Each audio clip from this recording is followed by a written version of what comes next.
এই রাজ্যে বিভিন্ন প্রান্তে যখন একের পর এক জঙ্গি গ্রেপ্তারের ঘটনা ঘটছে, অনুপ্রবেশকারীদের গ্রেপ্তার করা হচ্ছে, তখন আরো একটা বিষয় চিন্তা বাড়াচ্ছে, সেটা হচ্ছে ভুয়ো নথি। জন্মসূত্রে এপারের সঙ্গে কারোর কোনো সম্পর্ক নেই, অথচ ওপারের নাগরিকদের জন্য ভুরি ভুরি বার্থ সার্টিফিকেট ইস্যু হয়ে গিয়েছে। আর সেই জাল বার্থ সার্টিফিকেটের এপি সেন্টার কোথায় জানেন? বারাসাত। তদন্তে চাঞ্চল্যকর তথ্য এলো পুলিশের হাতে। জাল বার্থ সার্টিফিকেটেই বাংলাদেশিদের পকেটে ঢুকেছে ভারতীয় পাসপোর্ট।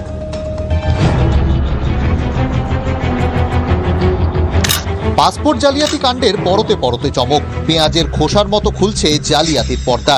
তদন্তে নেমে বিভিন্ন জায়গা থেকে বেশ কিছু voter card, birth certificate, school certificate, admit card উদ্ধার করে পুলিশ। সেগুলো সঠিক কিনা যাচাই করে দেখতে গিয়ে তদন্তকারীরা হতবাক।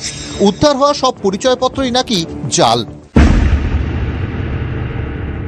পাসপোর্টের জন্য আবেদন করলে প্রথমেই লাগে বার্থ সার্টিফিকেট, অথচ সেখানেই ঘুঘুর বাসা।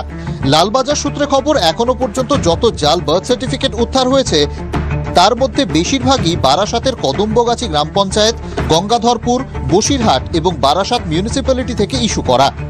এর মধ্যে কদম্বগাছি গ্রাম পঞ্চায়েত থেকে ইস্যু হওয়া বার্থ সার্টিফিকেটের সংখ্যা সব থেকে বেশি। কদম্বগাছি গ্রাম পঞ্চায়েতের কাছে ইতিমধ্যেই গোয়েন্দারা জানতে চেয়েছেন তাদের এখান থেকে কিভাবে ইস্যু হলো, যদিও পঞ্চায়েতের ব্যাখ্যা যে তারা কোনোভাবেই জানতেন না। তারা এইটুকু জানতে পেরেছেন যে অসংখ্য জাল জন্ম সার্টিফিকেট বেরিয়েছে, কিন্তু কিভাবে বার হয়েছে সেটা পঞ্চায়েতের অজানা। যদিও বিরোধীরা তা মানতে রাজি নন। বিরোধীরা মনে করেন পঞ্চায়েতের নজরে থাকা অবস্থাতেই এই জাল সার্টিফিকেট ইস্যু হয়েছে। আমাদের 9টা মতন প্রথমে এসেছিল, সেখানে যাদের নাম আছে, এমন কিছু নাম আছে যেগুলো আমাদের পঞ্চায়েতের মধ্যেই এত টার্মসের মধ্যে কোনো প্রধানের নেই। আর এগুলো সম্পূর্ণ ভুয়ো, কারণ আমাদের রেজিস্টার মেনটেন করা হয়। আমরা সেগুলো দেখেছি, দেখার পরে আমরা তার পরিপ্রেক্ষিতে তাদেরকে উত্তরও দিয়ে দিয়েছি। এগুলো আমাদের পঞ্চায়েতে এরকম কোনো বার্থ সার্টিফিকেট করাই হয়নি। এগুলো পুরো সম্পূর্ণ ভুয়ো, যারা করছে খুবই অন্যায় করছে। এটা শুধু জাল বার্থ সার্টিফিকেট নয়, বাংলাদেশিদের পাসপোর্ট তৈরির জন্য ওয়েস্ট বেঙ্গল বোর্ডের ভুয়ো স্কুল সার্টিফিকেট এবং অ্যাডমিট কার্ডও ব্যবহার করা হয়েছে বলে সূত্রের খবর। সেই সংক্রান্ত বেশ কিছু নথিও বাজেয়াপ্ত করেছেন তদন্তকারীরা। এটা পুলিশ সূত্রে জানা যাচ্ছে যে ইতিমধ্যেই সংশ্লিষ্ট কর্তৃপক্ষের তরফ থেকে যেটা জানানো হয়েছে যে ওই সমস্ত উদ্ধার হওয়া বার্থ সার্টিফিকেট কিংবা ওয়েস্ট বেঙ্গল বোর্ডের যে মার্কশিট বা অ্যাডমিট কার্ড সব কিছুই কিন্তু ভুয়ো। অর্থাৎ এই সমস্ত ভুয়ো নথিপত্রগুলোই মূলত ব্যবহার করা হতো ভারতীয় জাল পাসপোর্ট তৈরির আবেদনের ক্ষেত্রে। স্কুলের শিক্ষকরাও এতটাই অসৎ হয়ে গেছে, যদি টাকা দিয়ে তারা চাকরি কেনেন তাহলে তারা কি করবে আপনি ভাবতে পারেন।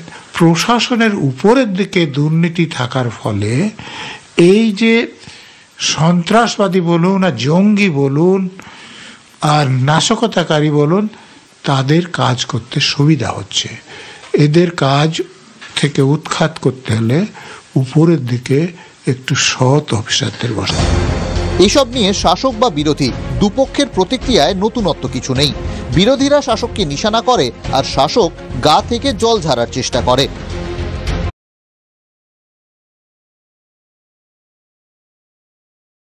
বিষয়ে সংশ্লিষ্ট ব্যাংক কর্তৃপক্ষের কাছে চিঠি পাঠিয়ে সত্যতা জানতে চান তদন্তকারীরা। পুলিশ সূত্রে খবর, সব নথি ভুয়ো বলেই জানানো হয়েছে। পাসপোর্টের ক্ষেত্রে পুলিশ ভেরিফিকেশন নিয়ে ইতিমধ্যেই আদালতের ভৎসনার মুখে পড়তে হয়েছে রাজ্য সরকারকে। এখন প্রশ্ন হচ্ছে, স্তরে স্তরে জালিয়াতি রুখতে কি ব্যবস্থা নেবে রাজ্য, নাকি দুদিন পর সবকিছু ধামাচাপা পড়ে যাবে? সুকান্ত ও পিকুর সঙ্গে সুপ্রিয় গুহ ও দীপঙ্কর দাসের রিপোর্ট, TV9 বাংলা।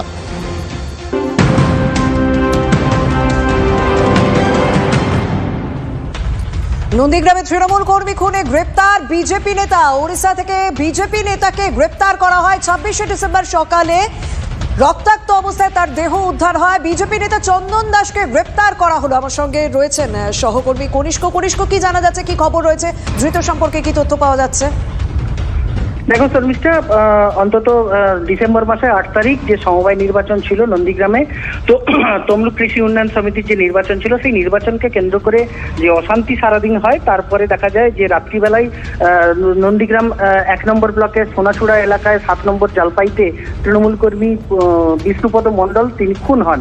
যদিও বিজেপি এটা সমগ্র বিষয়টা নিয়ে পারিবারিক বলে দাবি করলেও তৃণমূল কংগ্রেস কিন্তু সোচ্চার হয় যে বিজেপি দুষ্কৃতীরা, বিজেপি আশ্রিত দুষ্কৃতীরা তারা কিন্তু তৃণমূল করার অপরাধেই এই বিষ্ণুপদ মণ্ডলকে খুন করেছেন।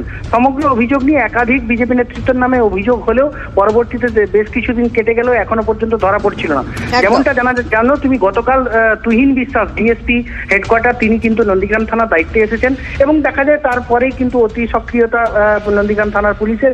উড়িষ্যার পুলিশকে না জানিয়ে তিনি গ্রেপ্তার করেছেন বলে এমনটাই নন্দীগ্রামে বিরোধী দলনেতা শুভেন্দু অধিকারী অভিযোগ করেন এবং কার্যত হুঁশিয়ারি দেন নন্দীগ্রাম থানার দায়িত্বপ্রাপ্ত ডিএসপি তুহিন বিশ্বাসের বিরুদ্ধে, যে অপহরণ করা হয়েছে বিজেপি কর্মী চন্দন দাসকে, অপহরণ করা হয়েছে, উড়িষ্যা পুলিশকে না জানিয়ে এই অভিযান চালানো হয়েছে, সমগ্র বিষয় নিয়ে মামলা করার হুঁশিয়ারি যেমনটা দিয়েছেন। তার পাশাপাশি এই ঘটনার সঙ্গে এই চন্দন দাসের কতটা যুক্ত ছিলেন এবং তদন্ত করে দেখা হচ্ছে 8ই ডিসেম্বর সমবায় সমিতি নির্বাচন, সেদিন রাতেই দুই ভাইকে কোপানো হয় এবং সেই দিনে বিষ্ণুপদ মণ্ডলের মৃত্যু হয়। হাসপাতালে নিয়ে যাওয়ার পর তাকে মৃত বলে ঘোষণা করা হয়। সেই ঘটনাতেই বিজেপির নাম জড়ায়, সমবায় সমিতি নির্বাচনকে কেন্দ্র করে বিজেপি নেতাদের নাম জড়ায়। সেই ঘটনায় চন্দন দাসকে গ্রেপ্তার করা হলো ওড়িশা থেকে।